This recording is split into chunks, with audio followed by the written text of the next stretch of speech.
तो middle east में जंग के बीच भारत सरकार ने आज एक हाई लेवल अंतर मंत्रालय मीटिंग की है, बैठक की। सरकार ने स्पष्ट कर दिया कि देश में ईंधन का पर्याप्त भंडार है और किसी भी तरह के लॉकडाउन की खबरें पूरी तरह से निराधार हैं।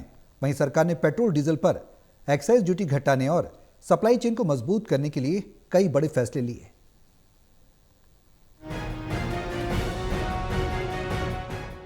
दिल्ली के नेशनल मीडिया सेंटर में आज पेट्रोलियम, विदेश, शिपिंग और सूचना प्रसारण मंत्रालय के आला अधिकारियों ने साझा प्रेस कॉन्फ्रेंस की है। सबसे बड़ी राहत की खबर पेट्रोल डीजल की कीमतों को लेकर आई है। ईंधन पर बड़ी राहत देते हुए सरकार ने पेट्रोल और डीजल पर एक्साइज ड्यूटी में 10 रुपए प्रति लीटर की कटौती का निर्णय किया है। वहीं घरेलू रिफाइनरी के ऊपर नियम सख्त करते हुए निर्यात किए जाने वाले पेट्रोल का 50% और डीजल का 30% हिस्सा घरेलू बाजार में देना अनिवार्य किया गया है। सरकार ने डीजल के निर्यात पर 21.5 रुपए और एटीएफ पर 29.5 रुपए का टैक्स लगाया है ताकि देश में इसकी कमी न हो। सरकार ने स्पष्ट कर दिया है कि देश में ईंधन का पर्याप्त भंडार है और किसी भी तरह के लॉकडाउन की खबरें पूरी तरीके से निराधार हैं।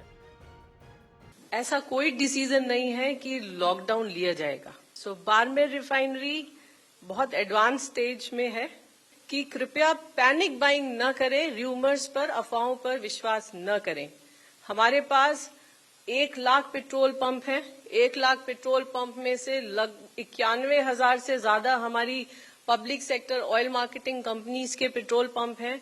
सफिशिएंट प्रोडक्ट हर जगह अवेलेबल है, पेट्रोल पंप पर भी अवेलेबल है, हमारे टर्मिनल्स पर भी अवेलेबल है। हमारी रिफाइनरीज 100% और उससे भी अधिक कैपेसिटी पर चल रही हैं। कहीं कोई शॉर्टेज नहीं है। पेट्रोलियम मंत्रालय की ओर से जानकारी दी गई है कि जमाखोरी और कालाबाजारी रोकने के लिए अब तक 3000 से अधिक छापेमारी की जा चुकी है और करीब 1500 से ज्यादा गैस सिलेंडर जब्त किए गए हैं। सरकार हर 15 दिन में स्थिति की समीक्षा कर रही है। सरकार ने जनता से अपील की है कि वे पैनिक बाइंग यानी घबराहट में खरीदारी न करें। सूचना और प्रसारण मंत्रालय ने साफ किया है कि सोशल मीडिया पर चल रही लॉकडाउन की खबरें महज अफवाह हैं। वहीं रसोई गैस के मोर्चे पर भी सरकार ने कमर कसी है। कमर्शियल एलपीजी का कोटा बढ़ाकर अब प्री क्राइसिस लेवल का 70% कर दिया गया है। साथ ही पाइपलाइन नेचुरल गैस यानी पीएनजी को बढ़ावा दिया जा रहा है। कल एक ही दिन में देश के 110 क्षेत्रों में 10,500 से अधिक नए पीएनजी कनेक्शन दिए गए हैं। वहीं समुद्री सुरक्षा पर जानकारी देते हुए शिपिंग मंत्रालय ने बताया कि खाड़ी देशों में सभी भारतीय नाविक सुरक्षित हैं।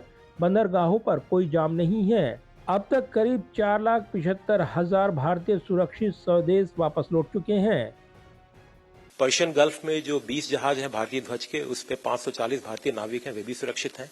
पिछले 24 घंटे में डीजी शिपिंग का जो डीजी कॉम सेंटर है, जो 24/7 सक्रिय रहता है, उसमें 98 कॉल्स और 335 ईमेल्स प्राप्त हुई जिनका जवाब दिया गया।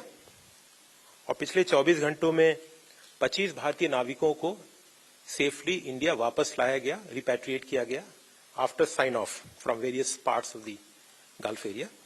किसी भी पोर्ट पे, मेजर पोर्ट या अदर देन मेजर पोर्ट पे कोई कंजेशन या भीड़ भाड़ की कोई सूचना नहीं है।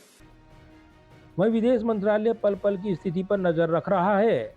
हालांकि कुवैत और बहरीन के हवाई क्षेत्र बंद हैं, लेकिन भारतीयों को सऊदी अरब और जॉर्डन के रास्ते वापस लाया जा रहा है।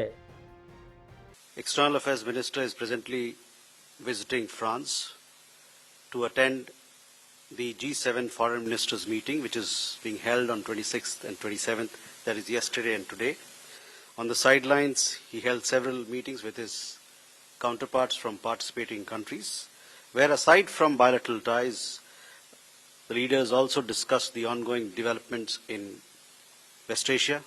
He met with foreign ministers of France, Canada, South Korea, Japan, Brazil, UK, Germany, and Ukraine. External Affairs Minister spoke at the G7 Foreign Ministers meeting session on global governance reform. This happened yesterday. Streamlining peacekeeping operations and strengthening humanitarian supply chains. He specifically raised Global South's concerns about energy challenges. वहीं संयुक्त अरब अमीरात में एक दुखद हमले में एक भारतीय की जान जाने की पुष्टि हुई है। जिसके पार्थिव शरीर को वापस लाने के लिए मिशन स्थानीय अधिकारियों के संपर्क में है। सरकार ने कहा है कि देश की ऊर्जा सुरक्षा और नागरिकों की सुरक्षा को लेकर वह पूरी तरीके से सतर्क है। कैमरामैन पवन शर्मा के साथ प्रदीप कुमार, टोटल न्यूज, दिल्ली।